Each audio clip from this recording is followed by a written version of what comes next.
चला नमस्कार मित्रांनो, इंग्रजीची जी काही क्वेश्चन पेपर अनालिसिस मागच्या वेळेस झालेली वनरक्षक भरती आहे, त्या वनरक्षक भरतीच्या इंग्रजीच्या क्वेश्चन पेपर अनालिसिस आपण चालू केलेली कधीची. आतापर्यंत आपण 19 शिफ्टच्या ज्या काही क्वेश्चन पेपर आहे, म्हणजे आतापर्यंत 19 क्वेश्चन पेपरचं विश्लेषण आपण घेतलेलं आहे. त्यातून आपण बघितलं की कोणकोणते टॉपिक विचारले जाते, कोणकोणते टॉपिक परीक्षेसाठी महत्वाचे आणि कोणकोणत्या टॉपिक वरती वारंवार प्रश्न येते. जसे की जे महत्वाचे टॉपिक झाले, आता आपण जर बघितलं पॅराजंबळ कोणता प्रकार रे, पॅराजंबळ हा प्रकार, पॅराजंबळ वरती बरेचसे प्रश्न प्रत्येक क्वेश्चन पेपर मध्ये दोन दोन प्रश्न हे कशावरती येत आहे, पॅराजंबळ वरती येत आहे. ओके बरोबर आहे. आतापर्यंत तुम्ही ते बघितलं असन. सगळ्यात महत्वाचं असतं क्वेश्चन पेपर अनालिसिस, परत परत सांगत असतो. एक मात्र गोष्ट आपल्या हातात भरती येण्या अगोदर ती म्हणजे क्वेश्चन पेपर. झालेले क्वेश्चन पेपर तुम्ही यशस्वी झालेल्या, जॉबला लागलेल्या, वनरक्षक झालेल्या किंवा कोणत्याही नोकरीला लागलेल्या कोणत्याही व्यक्तीला विचारा की सगळ्यात महत्वाचं काय असतं, तर तो तुम्हाला सांगेन की PYQ म्हणजेच प्रिव्हियस इयर क्वेश्चन. ज्या मागच्या वर्षी झालेले, त्याच्या मागच्या वर्षी झालेले जे काही वनरक्षक भरती असो किंवा कोणतीही भरती असो, त्याच्यामध्ये विचारल्या गेलेले जे प्रश्न असतात ते खूप म्हणजे जास्त महत्वाचे असतात. कळतंय? म्हणून सांगत असतो, कारण की एक मात्र गोष्ट आपल्याकडे त्याच्यामधून आपल्याला काय भेटत असतं, एक कोणता तरी वे भेटत असतो की तो वे आपल्याला कुठे घेऊन जाणार आहे, आपल्याला तो वे, तो एक मार्ग फाइंड करणं गरजेचं असतो. तो वे आपल्याला वनरक्षक बनवणार आहे. ओके चला, आतापर्यंत आपण 19 क्वेश्चन पेपर बघितल्या, सगळं व्यवस्थित विश्लेषण घेतलेलं आहे. 19 आपण बघितलं की आता 24 क्वेश्चन पेपर झाले होते. 24 शिफ्ट मध्ये तुमच्या वनरक्षक भरतीचे पेपर घेतले गेले होते. 19 ऑलरेडी झालेले, आज आपला 20 नंबरचा असणार, राहिलेले 4 सुद्धा आपण लवकरात लवकर कव्हर करणार, 2-4 दिवसामध्ये लवकरात लवकर कव्हर करणार आहे. आता आपण एवढ्या जास्त 20 क्वेश्चन पेपर घेतले तर बराचसा आयडिया तुम्हाला आला असेल. 24 पेक्षा जास्त क्वेश्चन पेपर आपण घेऊ शकत नाही.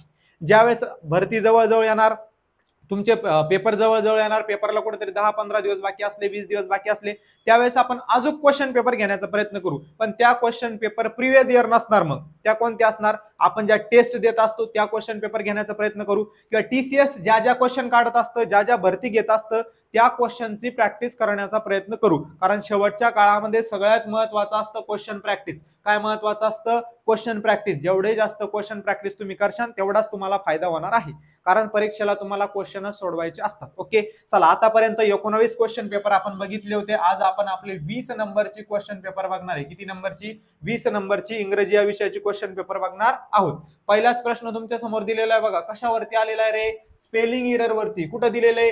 इनकरेक्टली स्पेल वर्ड सिलेक्ट म्हणजे फाइंड. की खाली 4 शब्द तुम्हाला दिलेले किंवा इथे एक कुठेतरी वाक्य दिलेले, त्या वाक्यामध्ये एक शब्द चुकीचा दिलेला आहे. शब्द चुकीचा आहे म्हणजे त्या शब्दाची स्पेलिंग चुकीची दिलेली आहे. फक्त तुम्हाला तो शब्द शोधायचा आहे. बाकीचं एवढं सगळं मोठं कीर्तन दिसतंय ते वाचत बसायचं नाही, तिथं वेळ वाया घालवत बसायचं नाही. फक्त लगेच मला क्लिक झालं इनकरेक्टली स्पेल्ड वर्ड म्हणजे काय? चुकीचा लिहिलेला, चुकीची स्पेलिंग असलेला शब्द शोधायचा आहे. कळतंय? चला बघा, आता इथे जर मी बघितलं स्टडीज हा शब्द बरोबर आहे, फाउंड बरोबर आहे, हॅपीनेस बरोबर आहे. हे वाक्य नाही वाचलं तरी चालन दादा हो. खाली ऑप्शन बघायचे. काय बघायचं? Option. Studies, satisfaction, resilience, self esteem. आता मी जर स्टडीज हा शब्द बघितला, स्टडीज म्हणजेच काय रे? तुमचा अभ्यास ज्याला तुम्ही म्हणत असता, तर हा सुद्धा बरोबर इथं. याच्यामध्ये कोणतंच ग्रामॅटिकल एरर किंवा स्पेलिंग एरर नाहीये. ओके त्याच्यानंतर बघा सॅटिस्फॅक्शन. काय आहे दुसरा शब्द? सॅटिस्फॅक्शन. SATISFACTION. सॅटिस्फॅक्शन म्हणजे समाधान. महत्वाचा शब्द आहे तुमच्या व्होकॅब्युलरी साठी सुद्धा. समाधानी पर्सन म्हणजे जो कसा असतो, स्वतःबद्दल त्याला समाधान असतं, जेवढं आहे तेवढ्यामध्ये खुश असणारा पर्सन म्हणजे सॅटिस्फाईड पर्सन. ओके ही सुद्धा स्पेलिंग बरोबर आहे, महत्वाची आहे. तुम्हाला येणाऱ्या भरतीमध्ये स्पेलिंग एरर मध्ये विचारल्या जाऊ शकते. चला बघा, रेझिलियन्स हा शब्द चुकीचा लिहिलेला आहे. त्याच्यानंतर सेल्फ इस्टीम हा शब्द सुद्धा महत्वाचा आहे. बरोबर स्पेलिंग आहे SELFESTEEM. सेल्फ इस्टीम म्हणजे काय रे? स्वाभिमान, स्वतःबद्दल अभिमान. स्वाभिमानी लोक असतात म्हणजे काय? ज्याला स्वतःवरती अभिमान असतात. नाही मी करू शकतो, मी वनरक्षक बनू शकतो, मी या जॉबला लागू शकतो. I have the capability. समजलं? आय हॅव कॅपॅसिटी, की माझ्याकडे ती कॅपॅसिटी आहे, मी करू शकतो, माझ्यामध्ये ती क्षमता आहे, मी ध्येयवेडा वनरक्षक आहे. जे आपण कुठेतरी टॅक्स वापरत असतो अशा प्रकारे. ओके मग इथं जर आपण बघितलं रेझिलियन्स हा शब्द कोणता? RESILENCE नसतं, RESILI. इथं यांनी आय खाऊन घेतलेला आहे. RENC रेझिलन्स असं असतं. अशी बरोबर स्पेलिंग असणार आहे कशाची? रेझिलन्स या शब्दाची बरोबर स्पेलिंग काय असणार आहे? RESILIENC. कळालं तुम्हाला सगळ्यांना? कळालं? चला पुढे बघा. तुमचे काय जे मी परत परत सांगत असतो, तुमचे काय जे प्रश्न असतात ते सगळे प्रश्न आपण शेवटच्या 5 मिनिटांमध्ये कव्हर करत असतो. प्रत्येक क्वेश्चन पेपर झाल्यानंतर आपण शेवटचे 2-5 मिनिटं आपलं डब सेशन असतं ते, की त्याच्यामध्ये तुमचे काहीतरी प्रश्न असतील ते प्रश्न सोडवण्याचा प्रयत्न आपण करत असतो. Okay okay. चला बघा आता रेझिलियन्स म्हणजे काय रे? त्याला आपण लवचिकता म्हणत असतो. काय म्हणत असतो? लवचिकता. महत्वाचा शब्द आहे हा सुद्धा. लवचिकता म्हणत असतो. आपल्या व्होकॅब्युलरी सुद्धा व्होकॅब्युलरी मध्ये विचारला जाऊ शकतो लवचिकता. म्हणजेच काय? जर तुम्हाला एखादं ध्येय गाठायचं असेल, हे सगळे शब्द तुमच्याकडे पाहिजे. कोणते? स्टडी तुम्हाला करावं लागणार आहे. त्याच्यानंतर सॅटिस्फॅक्शन, तुम्ही समाधानी असलं पाहिजे. तुमच्याकडे जेवढं आहे त्याच्यात समाधान मानणं नाही. बास माझ्या मित्राकडे ही गाडी आहे, तो फोन आहे, आयफोन आहे, असं हे सगळं या गोष्टी. माझ्याकडे जेवढं आहे त्याच्यामध्ये मी कसं असणार? समाधानी. रेझिलियन्स म्हणजे काय? लवचिकता. म्हणजे माझ्या कामामध्ये लवचिकता असन, माझं काम प्रामाणिक असन, मी व्यवस्थित चांगल्या प्रकारे ते काम करणार. शेवटचा शब्द म्हणजे मी स्वाभिमानी पर्सन. एव्हरी पर्सन कसा असला पाहिजे? स्वाभिमानी असला पाहिजे. स्वतःबद्दल अभिमान असला पाहिजे. गर्व लोकांवरती नाही, स्वतःवरती गर्व असला पाहिजे. अहंकार नको, गर्व असावा, पण कसा असावा? चांगला असावा. कळालं? कळालं? कळालं. मग आपलं बरोबर स्पेलिंग काय असणार आहे? RESILIENC असतं. इथं चुकीची दिलेली आहे म्हणून तेच आपलं उत्तर असतं. कळालं? चला पुढे जाऊया. पुढच्या याच्यामध्ये बघा, select the most appropriate option to fill in the blank. काय भरायचं दादांनो? आपल्याला आता फिल इन द ब्लँक भरायची आहे. अ कपल ऑफ प्रिपोजिशन दिलेले आहे खाली सगळे, एक प्रिपोजिशन टाकायचंय, आलं आपलं उत्तर. आता बघा इथं मला ऑफ दिसतंय, इथं ऑफ दिसतंय. जवळपास तुम्हाला एखाद्या प्रश्न जमला नाही, अंदाजी टोला हाणायचा असला, अंदाजी तुक्का हाणायचा असला, इथं बी ऑफ आहे, इथं बी ऑफ आहे, इथं ऍट आहे, इथं इन आहे, म्हणल्यावर ह्या दोन्ही मधलंच 90% उत्तर असतं. 100% नाही म्हणत मी, 90% उत्तर ह्या दोन्ही मधलं असतं. त्यावेळेस या दोन्ही मधला एक तुक्का आणायचा. पण तुक्का केव्हा आणायचा? ज्या वेळेस तुला पेपर हा जो अशा प्रकारचा प्रश्न आहे तो सोडवणं जमला नाही, त्यावेळेसच तुक्का आणायचा. जर आपल्याला येत असलं, चांगला अभ्यास करेला असला, तर आपण सोडवून बघायचं. बघा, अ कपल ऑफ असा एक शब्द प्रयोग आहे. A couple of, COUPLE, couple of विचारल्या जाऊ शकतो. अ कपल ऑफ म्हणजे काय रे? एवढी एवढी क्वांटिटी, एखादा समूह सांगायचा आहे. A couple of weeks, a couple of weeks, a couple of weeks ago म्हणजे काही आठवड्या अगोदर. द इंटरनेट बस्ट इनटू हा काय? फ्रेजल वर्ब आहे.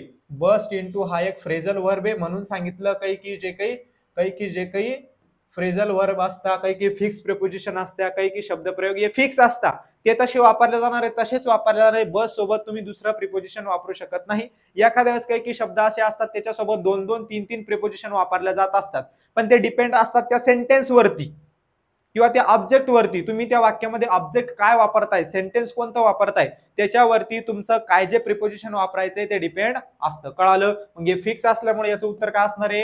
याचं उत्तर असणार आहे ऑफ आणि इनटू. कळालं? अ कपल ऑफ असा काय असतो? शब्दप्रयोग असतो, तो फिक्स असतो. चला पुढे बघूया. चला, select the option that can be used as a one word substitute for the underline group of words. शब्द समूहाबद्दल एक शब्द शोधायचा आहे. शोधा. मग सोपंच आहे आता. I went to the museum to have a look at. मी म्युझियमला गेलो. वेंट म्हणजे टेन्स कोणता झाला रे? एका प्रश्नाचा अभ्यास करताना. आता मी जर पूर्ण 15 क्वेश्चन एकदम डिटेलमध्ये घेतले, कमीत कमी 3 ते 4 तासाचं आपलं लेक्चर होईल. पण ते तुम्हाला करायचंय स्वतः पुस्तकामध्ये बसून, एखादं क्वेश्चन पेपरचं पुस्तक घेऊन. आपलं महाराष्ट्र अकॅडमीचं महाराष्ट्र प्लॅनर, जे काही वनरक्षक प्लॅनर आहे, त्याच्यामध्ये सगळ्या क्वेश्चन पेपरचं अनालिसिस आपण दिलेलं आहे. त्या क्वेश्चन पेपरचं तुम्ही स्वतः अनालिसिस करू शकता. बरोबर आहे? एका प्रश्नाला कमीत कमी 5 मिनिटं घालवा, 7 मिनिटं घालवा. जी व्होकॅब्युलरी विचारल्या गेली होती ती सगळी व्होकॅब्युलरी तुमच्या एखाद्या नोट्स असतील किंवा तुमचं एखादी नोटबुक असेल, चांगल्या नोटबुक मध्ये लिहून ठेवा, जेणेकरून रिपीट होऊ शकतात. त्याच्या अर्थाचे, समानार्थाचे, अजून त्या शब्दाचे किती समानार्थी शब्द निघतात ते काढा, किती विरुद्धार्थी निघतात ते काढा. एखादा वन वर्ड सबस्टिट्यूशन असेल ते सगळे व्यवस्थित लिहून काढा आणि त्याचं जास्तीत जास्त रिव्हिजन करा. कारण आता रिव्हिजन करण्याची जास्त गरज आहे. बऱ्याच दिवसापासून तुम्ही अभ्यास करताय. ज्यांनी सुरू केला नसन, इंग्रजीचं ई सुद्धा वाचलं नसन, त्यांनी सुरू करण्याची खूप जास्त गरज आहे. कारण की संधी आपल्याला आता चालवण्यात आहे.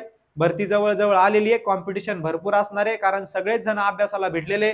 कारण दादा सगळ्यांनाच वाटत असतं की आपण कुठेतरी आपल्या लाईफमध्ये सक्सेसफुल झालो पाहिजे, असं कोणालाही वाटत नाही की माझा नुसता चालू आहे टाइमपास चालू आहे, असं नसतं. बरोबर आहे. प्रत्येकाला वाटत असतं की मला वनरक्षक व्हावं, एखादी जॉब लागावं, मग सगळे टाइमपास करत बसत नाही. त्याच्यामुळे जे कॉम्पिटिशन वाढतो, जो कट ऑफ वाढतो, त्याच्यामुळेच वाढत असतो. सगळेच तयारी करत असतात, मग सगळ्यात जागा नसतात. आता जागा किती असणार आहे? 1300-1400 जागा असणार, काहीतरी 1600 का 1700 जागा रिक्त त्याच्यामधल्या तेवढ्या वनरक्षकच्या. त्याच्यामध्ये अजून एक पद ऍड होणार आहे, वनसेवक. फर्स्ट टाइम ती भरती येते, त्याचा सिलेबस अजून माहिती नाही, त्याची प्रक्रिया अजून माहिती नाही, कशा प्रकारे सिलेबस असणार, त्याला काय ग्राउंड असणार का फक्त पेपर, फक्त ग्राउंड वरती सिलेक्शन होणार की पेपर बी असणार, मग इंग्रजी विषय तिथून गायब होणार, काय काय असणार ते अजून काहीच माहिती नाही. पण वनरक्षक पदाचं आपल्याला सगळं माहिती आहे. त्याच्यामुळे just we have to focus on वनरक्षक फॉरेस्ट गार्ड. सध्या आपल्याला वनरक्षक वरतीच फोकस करावा लागणार आहे. कळतंय? कळतंय? चला बघा, म्हणजेच काय रे की आपल्याकडे आता कमी दिवस बाकी आहे, मग वनसेवकच्या 12-13 हजार जागा येणार आहे. तिथे जर तुम्हाला चान्स भेटला ती सुद्धा एक तुमच्यासाठी सुवर्ण संधी आहे. वनसेवक म्हणजे असं काही 65 पद नाही, खूप चांगलं पद आहे. त्याच्यामध्ये तुम्ही पे स्केल जर पाहिलं तर शेवटचं जे पे स्केल आहे 47-48 हजार रुपये. पण जसं वनरक्षक पैसे कमवत असतात तसं ते सुद्धा कमवत असतात, कारण फील्ड एकच आहे, त्यांनाही जंगलात जाणंच आहे. एखादं कोणी लाकडं घेऊन पळत असलं, कोणी जंगलामध्ये स्मगलिंग करत असलं, त्यांना पकडण्याचा अधिकार त्याला सुद्धा आहे. माझा समजण्याचा अर्थ तुमच्यापर्यंत आला असेल, म्हणजे पैसे तो सुद्धा कमवू शकतो. त्याच्यामुळे तुमच्याकडे 2-2, 3-3 चान्स असणार आहे. परत जे काही फॉरेस्ट डेव्हलपमेंट आहे, बरोबर आहे, म्हणजे वन संशोधनामध्ये ज्या काही जागा येणार आहे त्या सुद्धा वनरक्षक सारख्या 12th सायन्स केलेल्या मुलांसाठी असणार आहे. म्हणजे अशा बरेचसे चान्सेस तुम्हाला पुढून आता येत आहे. म्हणून तुम्हाला सांगतोय की जे चान्स तुमच्याकडे आहे त्या चान्सचं काय करा, त्या चान्सचा सोनं करा. ओके, चला जाऊया पुढे. असो सगळ्या गोष्टी. I went to the museum to have a look at, की मी म्युझियमला गेलो. टेन्स कोणता आहे? पास्ट टेन्स आहे. कशामुळे कळालं? याच्यामुळे कळालं. वेंट कशामध्ये वापरत असत्या? भूतकाळामध्ये वापरत असत्या. मी कुठे गेलो होतो रे? म्युझियमला गेलो होतो.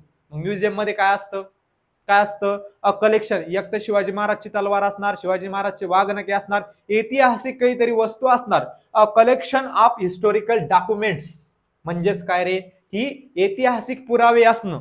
काय असणं? ऐतिहासिक पुरावे असणं, काहीतरी महत्वाचे कागदपत्र असणं. त्याच्यासाठी जो शब्द युज केला जात असतो तो असतो आर्चिव्स. काय असतो? आर्चिव्स असा शब्द त्याच्यासाठी युज केला जात असतो. महत्वाचा आहे, लक्षात ठेवा. आर्चिव्ह म्हणजे काय? जे काही तुमचे वस्तू संग्रहालय असतात त्याच्यामध्ये जे जे कागदपत्र, महत्वाचे कागदपत्र असतात ती ठेवण्याची जागा म्हणजेच काय? आर्चिव्स असं त्याला म्हणत असतात. चला पुढे बघा. रजिस्टर्स म्हणजे काय रे? रजिस्टर सांगायची गरज नाही, आपण आता लिहिताना रजिस्टर वापरत असतो. 7वी 8वीला 10वी 12वीला तुम्ही रजिस्टर वापरले असाल. 7वी 8वी पर्यंत आपण जेडपी शाळेत होतो. मी सुद्धा जेडपी शाळेत होतो. तुमच्यापैकी बरेचसे जण जेडपी शाळेत असाल. आपण 10 वाल्या वया वापरतो. त्याच्यानंतर जसं जसं आपण मोठा झालो, 9वीला गेलो, 10वीला गेलो, नंतर आपल्याला रजिस्टर वापरण्याची सवय लागली. म्हणजेच त्याला आपण नोंदवही म्हणत असतो, किंवा वही म्हणलं तरी चालेल तुम्ही ना. नोंदी ठेवण्याची वही किंवा नोंदवही, रजिस्टर सिंपल शब्द आहे, तो विचारला जाऊ शकत नाही. त्याच्यानंतर बघा क्लिपिंग म्हणजे काय रे? कात्रणं. ज्या वेळेस आपलं बालपण होतं, आपण शाळा शिकत होतो, आपण मस्तन एखाद्या वेळेस आपल्याला जर कोणाविषयी माहिती लिहायची असली, एखाद्या नेत्याविषयी, शिवाजी महाराज विषयी, तर आपण एखाद्या पेपरवरचे, एखाद्या मॅगझिन वरचे काय कापत होतो रे? फोटो कापत होतो, कात्रणं कापत होतो आणि तो त्या ठिकाणी चिपकवत होतो. मग क्लिपिंग म्हणजे काय? कात्रणं. एखाद्या कागदाचा म्हणा, एखाद्या पेपरचा म्हणा, एखाद्या मॅगझिनचा म्हणा, एखाद्या पुस्तकाचा थोडासा फाडलेला कागद, म्हणजेच काय? त्याला आपण म्हणत असतो क्लिपिंग्स. आता स्क्रोल म्हणजे काय रे? एखादा पेपर आहे सपोज, आपण आता इकडं तिकडं फिरायला गेल्यानंतर काय करत असतो आपण, किंवा एखाद्याच आपण लायब्ररीमध्ये असलो, पुस्तकाला तुम्ही असं गोल येडा मारत असता. काय करत असता? पुस्तकाला गोल येडा मारत असता. किंवा पेपर असले तुमच्याकडे 10-12 पेपर, तुम्हाला असे ते सपाट ठेवा वाटत नाही, तुम्हाला खिशात जर टाकायचं असलं पॉकेटमध्ये, तुम्ही त्याला काय स्क्रोल करत असता, म्हणजे गोल गोल त्याचा येडा करत असत्या. मग तेच हे स्क्रोल आहे. कागदाची घातलेली घडी केलेला स्क्रोल, म्हणजेच काय? स्क्रोल. कळालं? मग ह्या प्रश्नाचं आपलं बरोबर उत्तर काय असणार आहे? आर्चिव्स असं असणार आहे. चला पुढचा प्रश्न बघा. Dash dash honest person is dash dash valuable asset to our company. आता बघा, select the most appropriate option to fill in the blank. आता आपल्याला काय भरायचंय रे? आर्टिकल फिल करायचंय. द अँड अ असे आपल्याकडे ऑप्शन्स आहेत. बघा, डॅश डॅश होनेस्ट पर्सन, आता याला पूर्ण घ्यायचं. हा आपला सब्जेक्ट आहे, म्हणजे नाऊन आहे. काय? नाऊन आहे. सब्जेक्ट कसं कळालं? टेन्स जर तुम्ही व्यवस्थित करेल असलं तर हे कळणार आहे. सब्जेक्ट काय, ऑब्जेक्ट काय. यालाच कोण टेन्स घेतलं, फक्त होनेस्टला का बरं नाही घेतलं? कारण पुढे वर्ब वापरलेला आहे, टू बी चा वर्ब वापरलेला आहे. त्याच्या अगोदर जेवढं सगळं काही असतं ते तुमचं काय असतो? सब्जेक्ट असतो, म्हणजे नाऊन असतो. मग इथं नाऊन काय असणार आहे? होनेस्ट पर्सन हा नाऊन असणार आहे. आता होनेस्ट वाचताना आपण वाचत असतो, पण त्याचं आपलं जे वाचणं आहे ते चुकीचं आहे. त्याला होनेस्ट असं नसतं वाचत, त्याला काय वाचत असत्या ओ ओ ओ ओनेस्ट असं वाचत असत्या.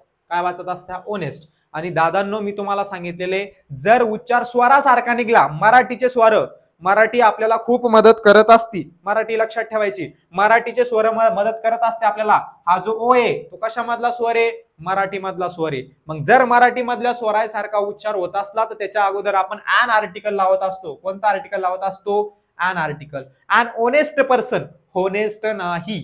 कधी कधी हवर येत असतं, HOUR अवर, याला वाचताना काय वाचत असत्या, अवर असं वाचत असत्या. काय वाचत असत्या, अवर, याला ह वर वाचत नसता. इथं एच सायलेंट असतो, इथं सुद्धा एच होनेस्ट मध्ये सायलेंट असतो. अवर ऑनेस्ट किंवा होनरेबल झालं वाचताना मी तुम्हाला सांगतो होनरेबल, फक्त होनरेबल वाचायचं नाही, ऑनरेबल असतं. ते काय असतं, ऑनरेबल.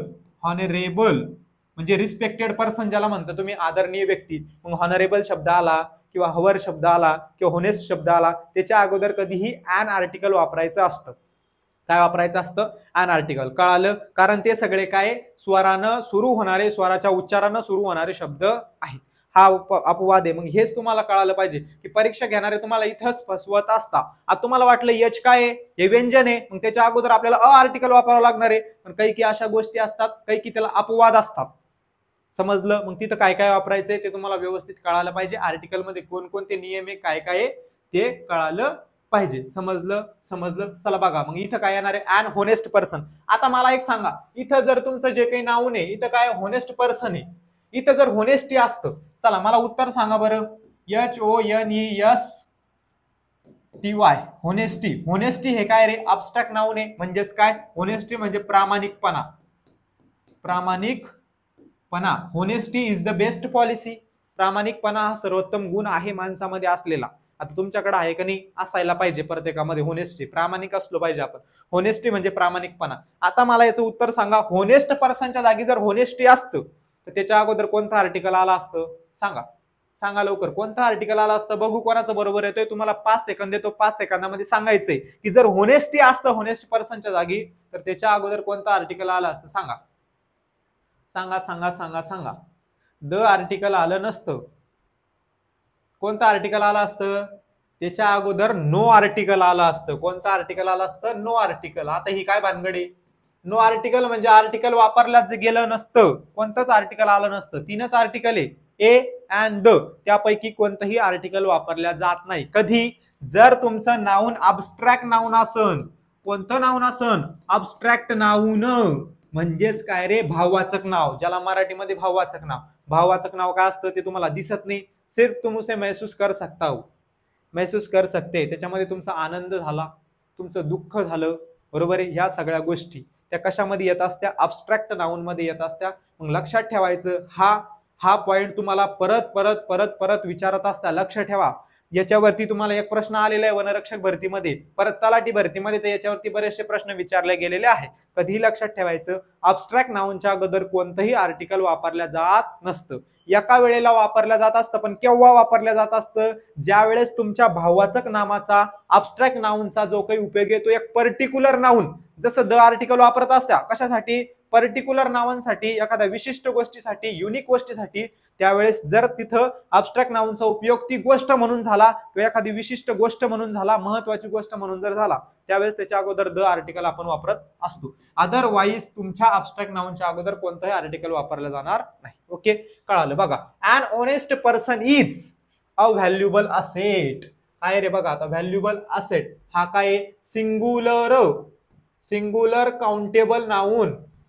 Singular countable noun. आता सिंगुलर काउंटेबल नाऊनच जर माहिती नसलं तर तुमचं बेसिक लायकच आहे, बेसिक पक्क करावं लागेल. सिंगुलर काउंटेबल नाऊन म्हणजे काय, जो मोजता येत असतो, सिंगल असतो, एक वचनी असतो. व्हॅल्युएबल असेट त्याच्या अगोदर आपण ए किंवा ॲन वापरत असतो. जर स्वरानं सुरुवात झाली तर ॲन वापरत असतो. व्यंजनानं व्हॅल्यू, व्या.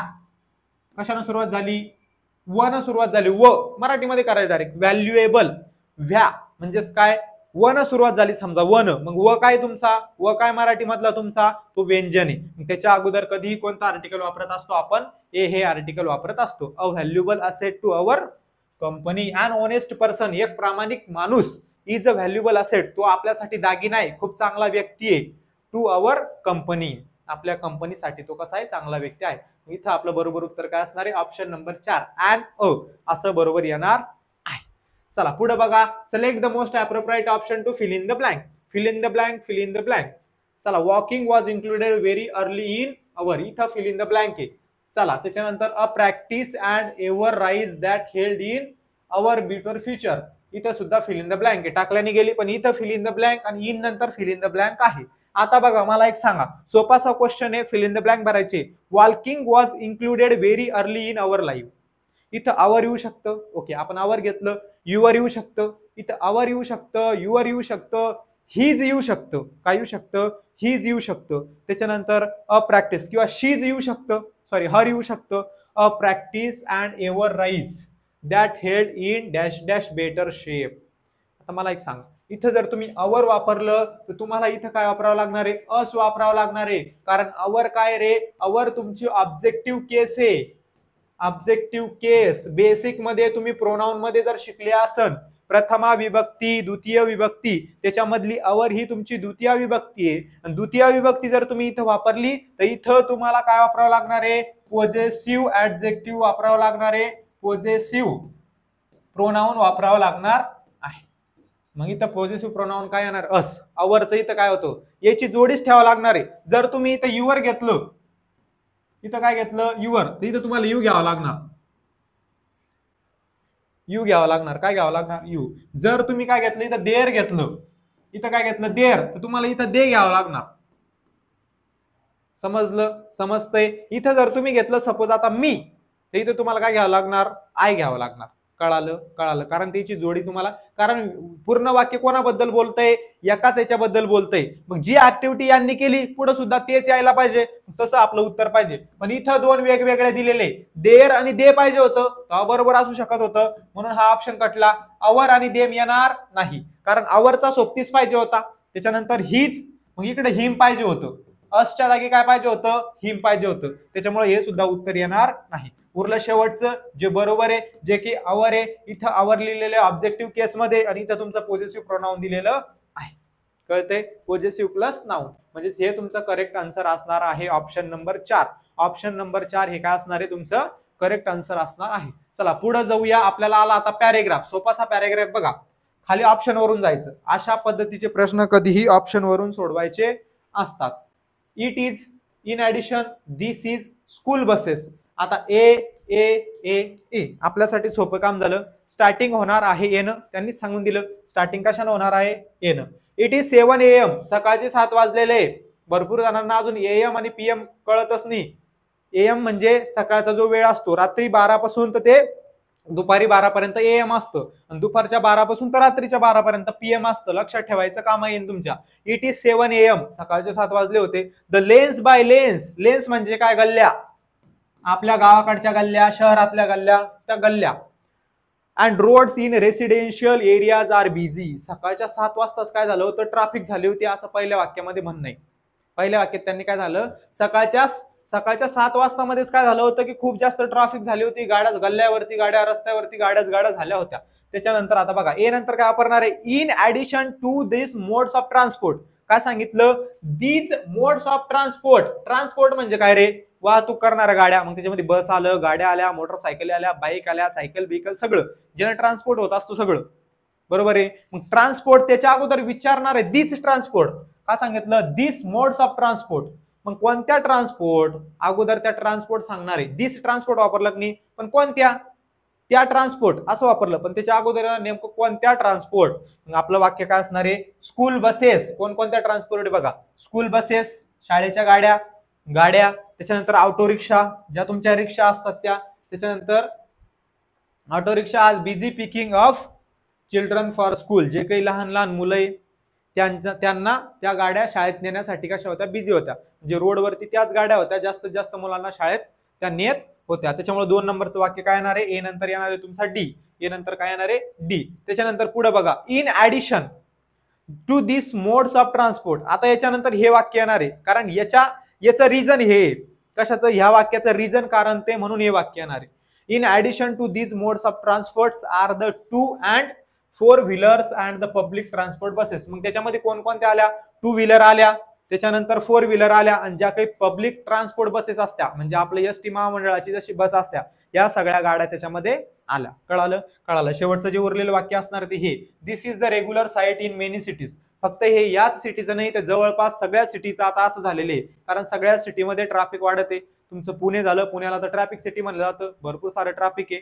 मुंबईला ट्रॅफिकच ट्रॅफिक आहे, संभाजीनगरला सुद्धा ट्रॅफिक वाढते. म्हणजे सगळ्या सिटीमध्ये काय झालं आता? ट्रॅफिक व्हायला लागलं. म्हणजे सगळीकडे आता सारखी परिस्थिती झालेली आहे. कळते? मग आपला बरोबर सिक्वेन्स काय असणार आहे? ADBC हा आपला बरोबर सिक्वेन्स असणार आहे. या प्रश्नाचं उत्तर 4 नंबर असं असणार आहे. कळते. चला पुढे बघूया. पुढचा प्रश्न बघा, परत आर्टिकल वरती प्रश्न आला. आता मला एक सांगा, you need dash dash university degree. उच्चार कशाने व्हायचा आहे तो पाहायचं. आता इथं भरपूर जणांना दिसतंय इथं चुकत असत्या, प्रश्न आपल्याला परीक्षेला असेच येत असत्या. हे प्रश्न माझ्या मनानं टाकलेले नाही, वनरक्षक भरतीमध्ये आलेले आहेत. मग हे आपल्याला गंडवण्यासाठी, आपल्याला फसवण्यासाठी, आपलं उत्तर चुकवण्यासाठी वापरलेले असतात. आता भरपूर जणांना दिसतं इथं यू आहे, स्टार्टिंग कशानं झाली? यू न झाली. कळतंय? स्टार्टिंग कशाने झाली? यू न झाली. सरांनी सांगितलेले, भरपूर जणांनी सांगितलेले, मी वाचलेले की जिथं स्वरानं सुरुवात होत असती त्याच्या अगोदर ॲन आर्टिकल वापरत असत्या. जर तुम्हाला असं वाटत असेल, तुम्ही असं उत्तर लिहिलं असेल तर बाबा तुम्ही चुकले. याचा उच्चार मराठीमध्ये घेऊन जायचा. कशामध्ये घेऊन जायचा? मराठीमध्ये. युनिव्हर्सिटी. यू कशाचा उच्चार होतोय? यू. य काय रे? मला एक सांगा, य काय आहे? य हा तुमच्या मराठीच्या स्वरामध्ये येतो का? मराठी शिकणं सुद्धा गरजेचं आहे, आपली मातृभाषा आहे, आपल्याला इंग्रजीमध्ये सुद्धा मदत करते. य तुमच्या स्वरामध्ये येत नाही. उ जर असतं तर तुमच्या स्वरामध्ये आला असता, त्याच्या अगोदर तुम्ही काय वापरणार आहे? ॲनच वापरणार आहे. पण जर तुम्ही मराठीमध्ये जर उच्चार पाहिला तर यू होतोय. यू तुमच्या स्वरामध्ये येत नाही, म्हणजे य तुमच्या स्वरामध्ये येत नाही. त्याच्या अगोदर आपण काय वापरत असतो? अ हे आर्टिकल वापरत असतो. कोणतं? अ हे आर्टिकल वापरत असतो. लक्षात ठेवायचं. मग त्याच्यामध्ये युनिटी आलं. युनिटी जर असलं त्याच्या अगोदर वापरायचं असलं तर काय आलं रे? काय आलं? अ आर्टिकल आलं. बरोबर आहे. युनिव्हर्सिटी असलं तर अ आलं. बरोबर आहे. युरोप असलं, युरोप म्हणजे EUROPE अशी स्पेलिंग असते युरोपची, त्याच्या अगोदर तुम्ही अ हे आर्टिकल वापरणार आहे. लक्षात ठेवा, इथंच तुम्हाला फसवल्या जात असतं. किसी के जाल में फसने का नाही. तुम्ही एकदम प्रिपेअर्ड असलं पाहिजे. कळतंय? मग इथं अगोदर काय येणार आहे? A. You need university degree in journalism before you apply to dash dash post you want. आता पुढे बघा, यू वॉन्ट सांगितलं म्हणजे काय रे? पर्टिक्युलर वापरलं की तुला जी पोस्ट पाहिजे ती पोस्ट फिक्स आहे, त्याला जी पोस्ट पाहिजे. आता मला वनरक्षक पोस्ट पाहिजे, माझी पोस्ट फिक्स आहे. अशा वेगवेगळ्या पोस्ट आहे का? नाही. काय सांगितलं? You need a university degree in journalism. तुला जर्नलिझमची एक डिग्री पाहिजे, तेव्हाच तुला त्या परीक्षेसाठी काय करता येईल? अप्लाय करता येईल. कळालं? इथं कोणतं आर्टिकल येणार आहे? द. कारण फिक्स इथं दिलेलं यू वॉन्ट, पोस्ट माहितीये. जर यू वॉन्ट इथं नसतं तर इथं अ आर्टिकल आलं असतं.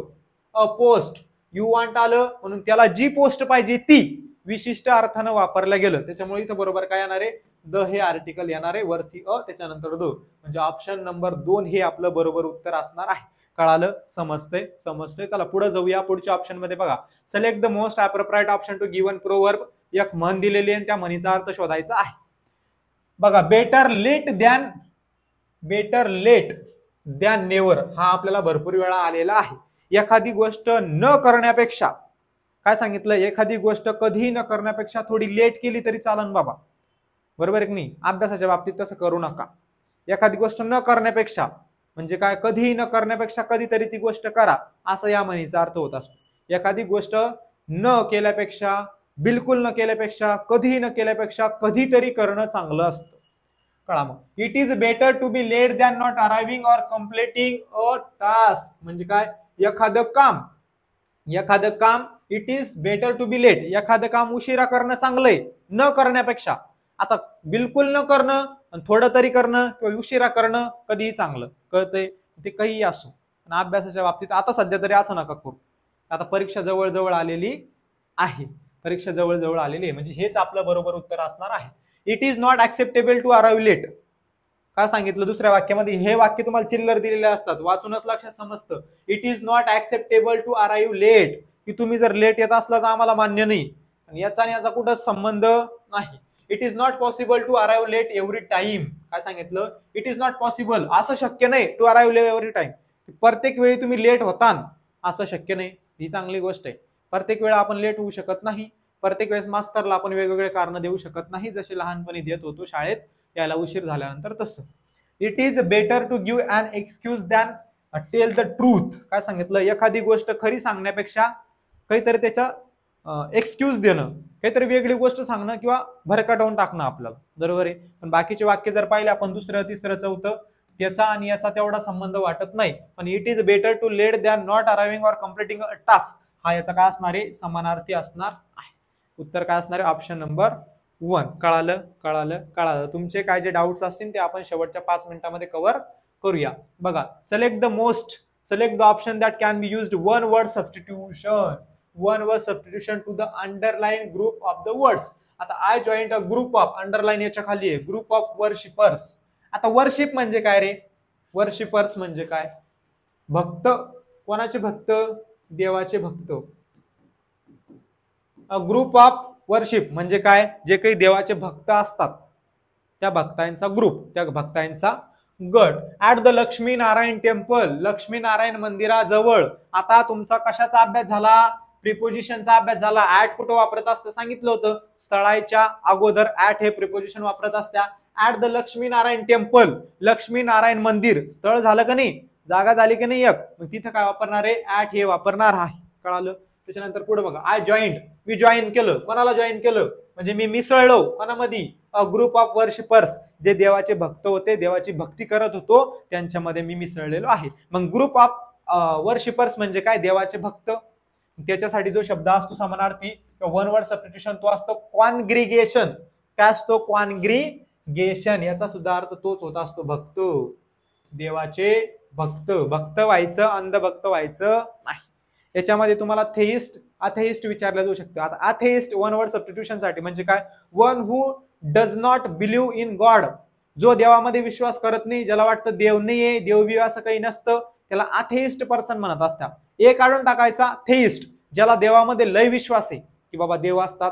भरती यायच्या अगोदर पाया पडत असतो, देवा मला भरती होऊ दे, असं होऊ दे. मग प्रत्येक मंदिरात गेल्यानंतर वेगवेगळ्या त्याची इच्छा मागत असतो. वेगवेगळ्या इच्छा असतात. एक भरती होणं, एक मामाची पोरगी मिळणं, एक म्हणजे एखादी हिरोईन भेटणं, काय जे असं, या सगळ्या इच्छा आकांक्षा आपण मागत असतो. म्हणजेच काय? अथेइस्ट. आता थेइस्ट हा पर्सन ही म्हणजे काय? जो देवांना मानत असतो, ज्यांना देवामध्ये विश्वास असतो, ज्याला वाटतं देव आहे, त्याच्यासाठी थेइस्ट हा शब्द वापरायचा. वन वर्ड सबस्टिट्यूशन मध्ये विचारला जाऊ शकतो. आणि याच्या अगोदर फक्त ए लावायचं. अथेइस्ट पर्सन म्हणजे याचा झाला तो विरुद्धार्थी, जो देवाला मानत नाही, जो देवामध्ये विश्वास करत नाही, ज्याला वाटत नाही की ज्याला वाटत नाही की देव नसतो, त्याला काय म्हणत असतं? अथेइस्ट असं म्हणत असतं. जे असे वन वर्ड सबस्टिट्यूशन आहे बरेचसे. त्याच्यामध्ये आता तुम्ही जर पाहिलं, पॅट्रॉनी हा शब्द आहे, म्हणजेच काय? जो आपल्या कंट्रीवरती, देशावरती प्रेम करत असतात, त्याच्यासाठी वेगळा शब्द. जो मानव काइंड, फिलॅन्थ्रॉपिस्ट आपण पाहिलं होतं की जो मानव जातीवरती प्रेम करत असतो, त्याच्यासाठी आपण फिलॅन्थ्रॉपिस्ट वापरत असतो. आणि याचं बरोबर उत्तर काय असणार? आपलं कॉंग्रिगेशन असणार आहे, म्हणजे भक्त. मल्टिट्यूड म्हणजे काय रे? खूप मोठी गर्दी. लक्षात ठेवा, महत्वाचा शब्द आहे. थ्रॉंग म्हणजे सुद्धा गर्दी. हे दोन्ही समानार्थी शब्द आहे. मल्टिट्यूड म्हणजे गर्दी आणि थ्रॉंग म्हणजे सुद्धा गर्दी. तुमच्या सिनोनिम अँटोनिम मध्ये विचारल्या जाऊ शकतात, म्हणून महत्वाची. यायचाच एक समानार्थी शब्द क्राऊड, भीड, गर्दी. क्राऊड म्हणजे गर्दी, मल्टिट्यूड म्हणजे गर्दी, थ्रॉंग म्हणजे मोठी गर्दी. हे सगळे काय झाले? हे दोन्ही झाले समानार्थी. कॉन्ग्रिगेशन म्हणजे काय? देवाचे भक्त. मग याचं उत्तर असणार आहे कॉंग्रिगेशन. फ्लॉक म्हणजे तुम्हाला सांगायची गरज नाही. फ्लॉक म्हणजे थवा. थवा फक्त पक्ष्यांचा असतो. द फ्लॉक ऑफ बर्ड्स, पक्ष्यांचा थवा. हे कशामध्ये विचारलं जाऊ शकतं? शब्द समूहाबद्दल एक शब्द म्हणजे वन वर्ड सबस्टिट्यूशन, किंवा जे तुमचं कलेक्टिव्ह नाउन आहे त्याच्यामध्ये तुम्हाला हे विचारल्या जाऊ शकतं. चला बघा, पुढे बघा. आता select the most appropriate meaning of the given idiom. Idiom म्हणजे काय रे? वाक्यप्रचार. वाक्यप्रचाराचा अर्थ विचारलेला आहे. Like two peas in a pod. इथं थोडंसं चुकलेलं आहे. काय असतं? पीज.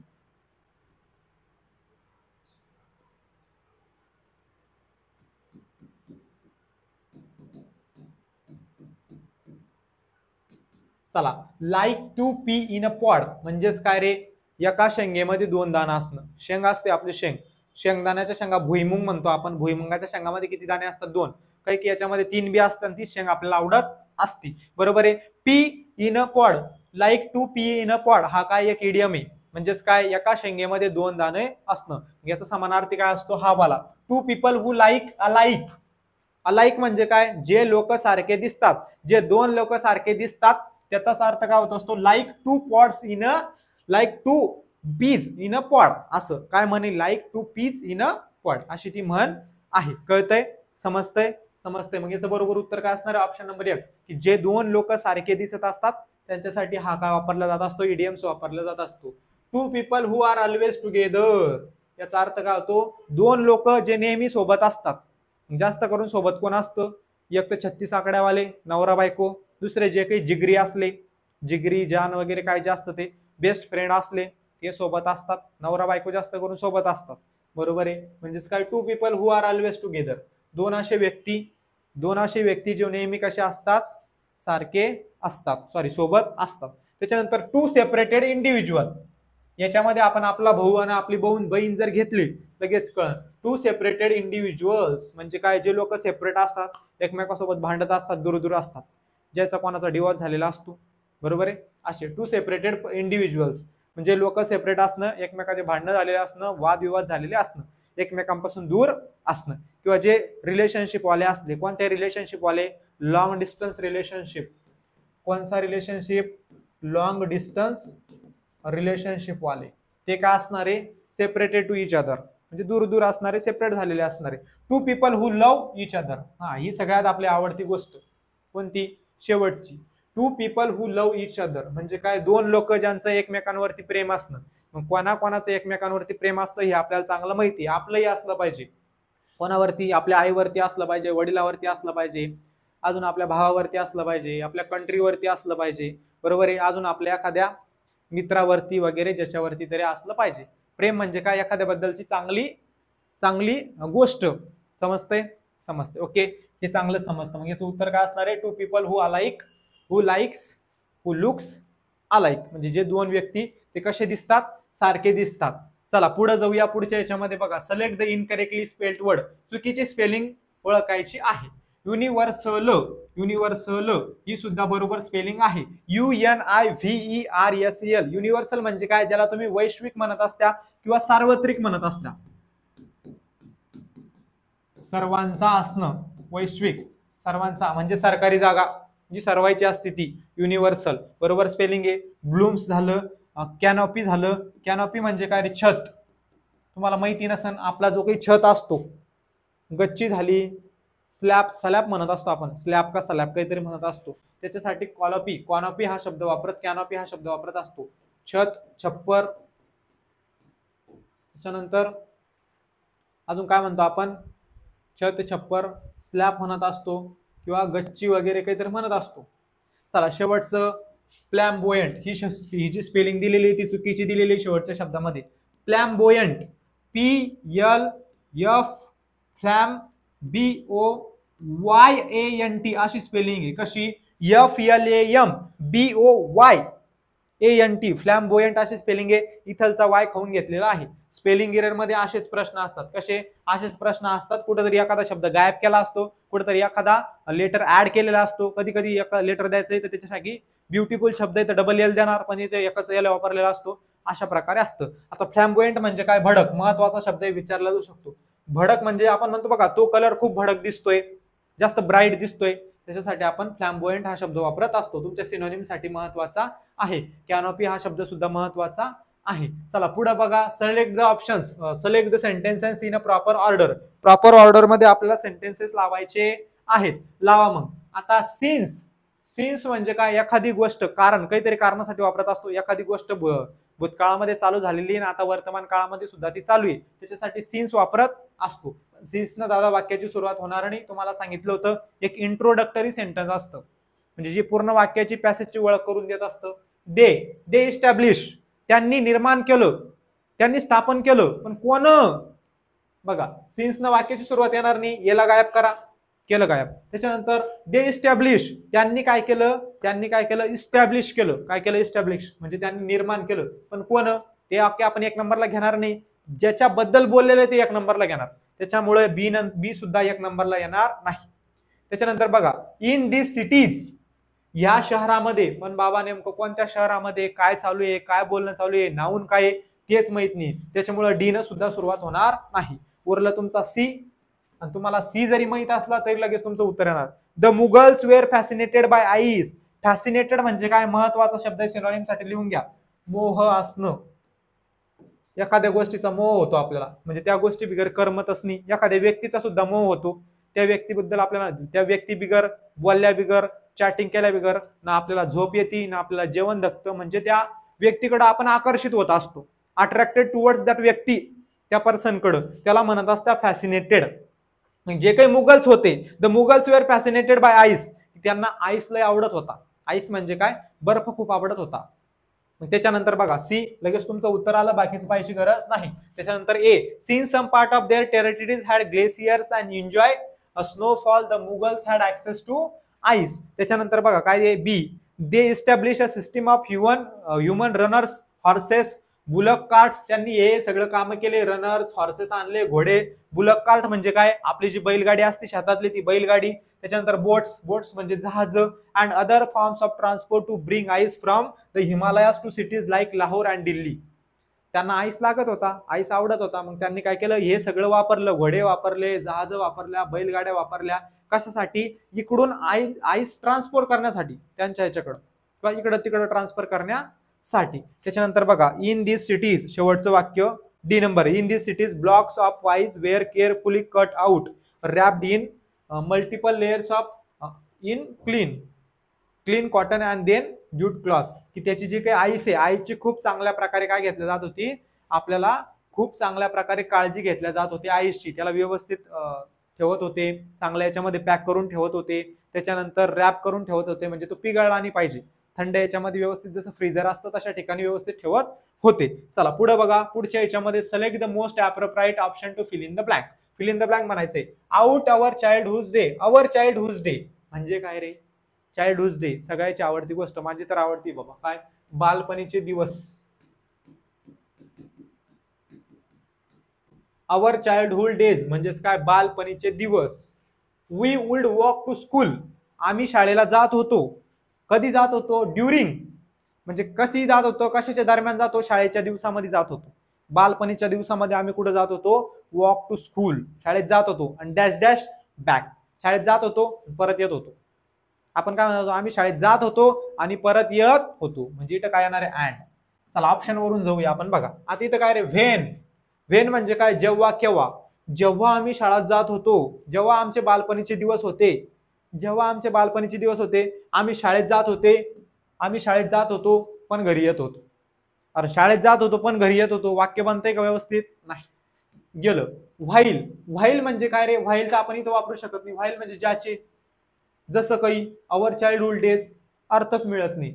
ड्युरिंग येऊ शकतं, कारण दोन्ही ठिकाणी ड्युरिंग आहे आणि येणारच आहे. ड्युरिंग पण इथं बट आहे, इथं अँड आहे, दोन्ही ठेवून बघू. पहिल्या ठिकाणी ड्युरिंग येणारे कळालं. ड्युरिंग कशासाठी वापरत असतो आपण, एखादा आपल्याला काळ दाखवायचा असला. ड्युरिंग हे काय रे, ड्युरिंग इथं प्रिपोजिशन आहे, आणि हे 2 नंबरला दिलेले बट आणि अँड हे कंजक्शन आहे. हे सगळं बेसिक आहे, ते क्लिअर करून ठेवा. कंजक्शन म्हणजे काय, बरोबर आहे, कंजक्शन म्हणजे काय, त्याचबरोबर तुमचं प्रिपोजिशन म्हणजे काय. हा तुमच्या काळासाठी, तुम्हाला जर एक पिरियड ऑफ टाइम दाखवायचा असला तर त्याच्यासाठी काय वापरत असतात, ड्युरिंग हे प्रिपोजिशन वापरत असतात. ड्युरिंग अवर चाइल्डहुड डेज, आमच्या लहानपणीच्या दिवसादरम्यान, दिवसामध्ये आम्ही काय करत होतो, we would walk to school, आम्ही शाळेला चालत जात होतो. झेडपी शाळेमध्ये असताना शाळेला चालत जायचं, किंवा दूर असली शाळा 3-4 किलोमीटर वस्तीवरती कुठं चालत जात होतो आम्ही. अँड बॅक, आणि परत येत होतो, पण परत, इथं जर बट ठेवलं काही, पण परत येत होतो. शाळेत चालत जात होतो पण परत येत होतो. वाक्याला समर्पक अर्थ बसत नाही जेवढा अँड न बसतो. आम्ही शाळेत चालत जात होतो आणि परत येत होतो, म्हणजे इथं बरोबर उत्तर काय असणार आहे, ऑप्शन नंबर 4, ड्युरिंग आणि अँड हे काय, कंजक्शन. हे केव्हा वापरत असत्या, 2 शब्द तुम्हाला जोडायचे असले, 2 नाउन्स तुम्हाला जोडायचे असले, आणि 2 वाक्य तुम्हाला जोडायचे असले, त्यावेळेस अँड हे कंजक्शन वापरत असतात. ड्युरिंग ते तुम्हाला इथं कळालेच आहे, एखादा टाइम ऑफ पिरियड दाखवायचा असला त्यावेळेस ड्युरिंग वापरत असता. चला बघा, select the most appropriate synonym. Synonym विचारलेला आहे, म्हणजेच काय, समानार्थी विचारलेला आहे. समानार्थी शोधायचा आहे. शब्द काय, डिस्यूड. डिस्यूड म्हणजे काय रे, परावृत्त करणं. परावृत्त करणं, एखाद्याला हरवणं, परावृत्त करणं, एखाद्याला हरवणं, एखाद्याचा पाय खाली खेचणं, एखाद्याला काय करणं, एखाद्याचं मन मारणं. म्हणजे काय बाबा तू हे करू नको, त्याकडून जमणार नाही. वनरक्षक मध्ये इंग्रजी विषय आणि इंग्रजी तुला वाचता बी येत नाही, तुला जमणारच नाही, अशा सगळ्या गप्पा म्हणजे काय डिस्यूड. याचा समानार्थी काय असणार आहे डिस्करेज. करेज, करेज म्हणजे काय रे, आपल्याला 10वीला धडा होता बा, and courage of epitome, and epitome of courage. Doctor Stephen हॉकिंगचा का कोणाचा तरी धडा होता तो, त्याच्यामध्ये करेज बद्दल भरपूर सारी माहिती सांगितली होती. करेज म्हणजे काय, ध्येय. आपलं एक ध्येय असतं, आपलं एक स्वप्न असतं, त्याला करेज म्हणत असतात. करेज म्हणजे स्वतःबद्दल असलेलं ध्येय. आपल्याला ध्येय असतं, नाही मैं कर सकूंगा, मैं करूंगा, आय कॅन डू इट, मी कर सकता हूं. बरोबर आहे, बरोबर आहे. त्याच्यासाठी करेज वापरत असतो. डिस्करेज म्हणजे काय, मैं नहीं कर सकता, मुझसे नहीं होगा, मैं तो उस लायकी काही नाही हूं. बरोबर आहे की नाही, त्याच्यासाठी काय वापरत असतो डिस्करेज. मग याचा समानार्थी काय असणार आहे डिस्ट्यूटचा, डिस्करेज म्हणजे काय, परावृत्त होणं, हरणं, एखाद्याचा पाय खाली खेचणं. नकारात्मक शब्द आहे. जे महत्वाचे शब्द आहे असे सकारात्मक, नकारात्मक ते लक्षात ठेवायचे. त्याच्यानंतर इन्स्पायर. इन्स्पायर म्हणजे काय रे, इन्स्पायर म्हणजे ते माहितीच असेल मोटिवेशन, याचा समानार्थी शब्द मोटिवेट. एखाद्याला प्रेरणा देणं. प्रेरणा देणं म्हणजे प्रेरणा नावाची मुलगी देणं नाही, स्फूर्ती देणं. स्फूर्ती सुद्धा मुलीचं नाव नाही. प्रेरणा म्हणजे काय, इन्स्पायर करणं.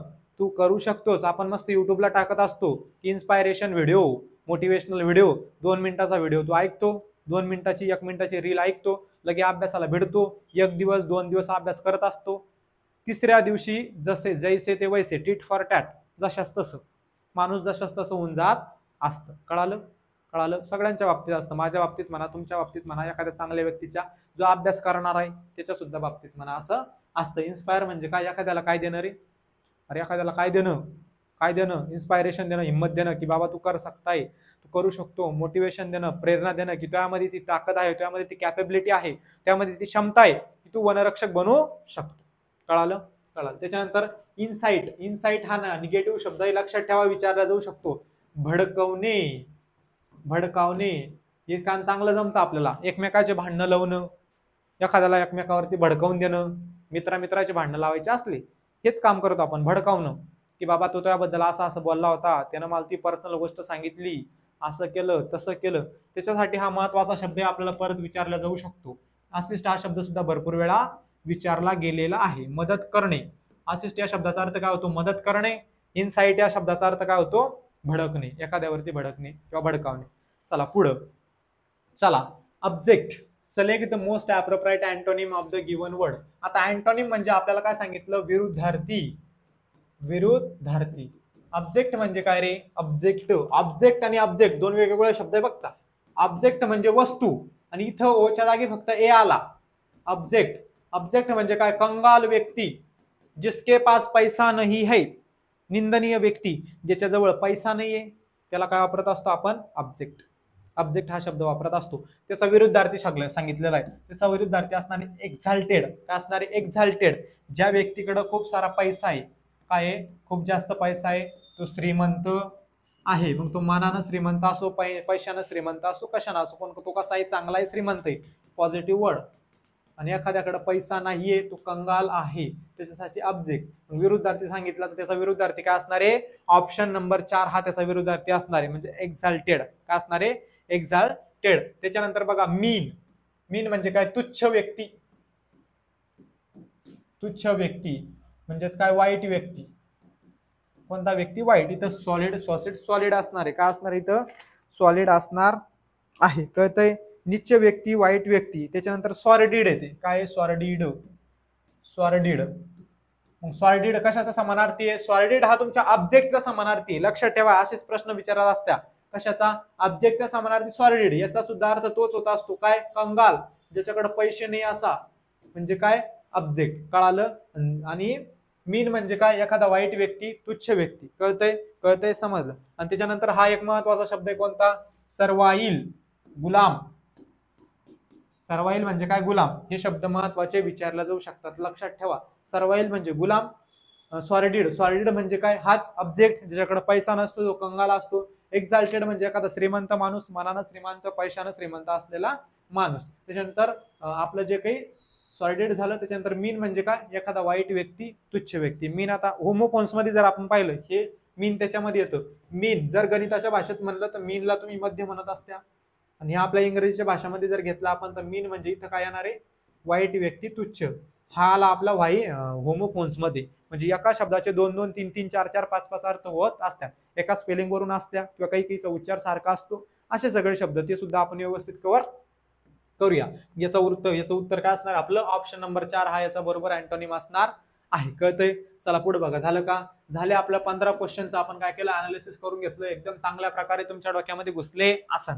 एकदा घुसले नाही तर परत परत बघा. एकदा आपण जेवढ्या क्वेश्चन पेपर घेतलेले आहे, एकदा 22 आपल्या जेव्हा 24 क्वेश्चन पेपर होतील, 24 क्वेश्चन पेपर आपल्या झाल्यानंतर आपण त्याच्यानंतर काय करू, की जो काही आपला सिलेबस आहे, महत्वाचे टॉपिक आहे ते कव्हर करू, व्होकॅब्युलरी कव्हर करू. त्याच्यानंतर परत तुम्हाला कशावरती फोकस करायचं आहे, परत तुम्हाला एकदा ही पूर्ण सिरीज परत पाहिजे. जशी जशी तुमची परीक्षा जवळ येतील तशी तशी परत तुम्हाला ही सिरीज पूर्ण पाहिजे, पूर्ण त्याच्या नोट्स काढायचे, त्याचं रिवाइज करायचे. आणि लेक्चर बघताना काय करायचं, लेक्चर बघताना रिवाइज करायचं. कधी नोट्स काढायच्या, शॉर्ट नोट्स, छोट्या छोट्या नोट्स काढायच्या, आणि त्या नोट्स तुम्ही परीक्षा जवळ आल्यानंतर वाचायच्या, फक्त काढून नाही ठेवायच्या. त्या नोट्स लेक्चर चालू असताना काढायच्या.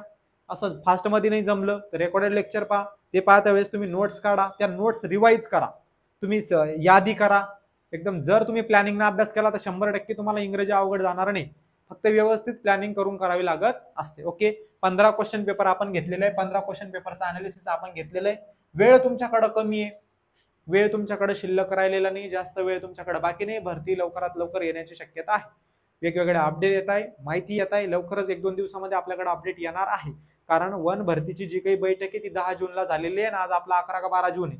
किती जून आहे? आज 11 जून आहे, म्हणजे काल झालेली बैठक. त्याच्यामुळे आज आपल्याला काहीतरी उद्या परवा काहीतरी अपडेट येऊ शकते. कळतंय?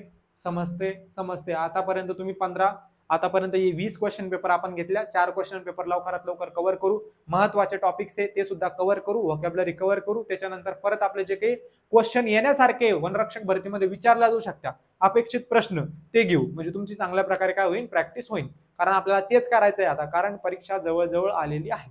ज्यावेळेस ऍड आली त्याच्यानंतर जास्तीत जास्त 1.5 ते 2 महिना अभ्यासासाठी भेटत असतो.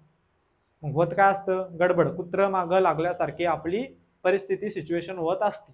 त्याच्यामुळं आतापासून अभ्यास केलेला कधीही चांगला. भरती आली आणि गेली, तुम्ही घरीच बसले तर काहीच फायदा होणार नाही. आतापर्यंत केलेल्या अभ्यासाचा सुद्धा काहीच फायदा होणार नाही. एवढे लेक्चर ऐकणं, माझं कीर्तन ऐकणं, बाकीच्या मास्तरायचं कीर्तन ऐकणं, सगळ्याचं कीर्तन ऐकून तुला काहीच फायदा झाला नाही. तुला चांगला वाटणार आहे का? नाही वाटणार आहे. त्याच्यामुळे सांगतोय भावा, काय करायचंय आपल्याला, की जेवढे दिवस बाकी आहे तेवढ्या दिवसाचे एकदम चांगल्या प्रकारे काय करायचंय, एकदम चांगल्या प्रकारे अभ्यास तेवढ्या दिवसामध्ये करायचं आहे. चला, कळालं? समजतंय?